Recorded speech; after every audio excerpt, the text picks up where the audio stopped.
El Consejo de Gobierno aprueba hoy el decreto por el que se regula el Observatorio LGTBI de nuestra región. Nada más llegar al Gobierno nos pusimos a trabajar hace 1 año y medio para consensuar con quienes entonces fueron el alma de esta ley, que eran las entidades LGTBI, el desarrollo de la ley. De nada sirve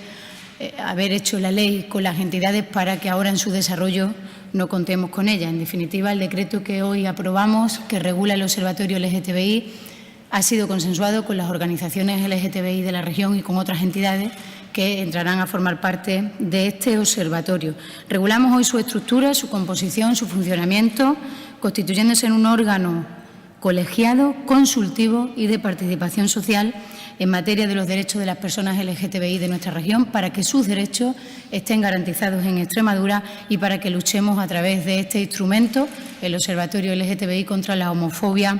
en Extremadura. Las funciones principales que va a tener este observatorio que hoy aprobamos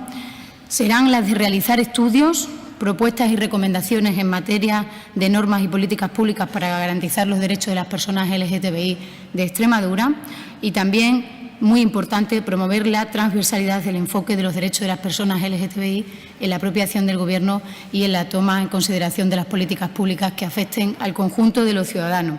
Con la aprobación de este observatorio hoy arrancamos de manera conjunta, no solo desde el Gobierno, sino contando con las entidades LGTBI de la región, el desarrollo de una ley en la que vamos a poner lo mejor de nosotros mismos porque, como saben, fue pionera en nuestro país y lo importante de las leyes es poder llevarlas a término y poder desarrollarlas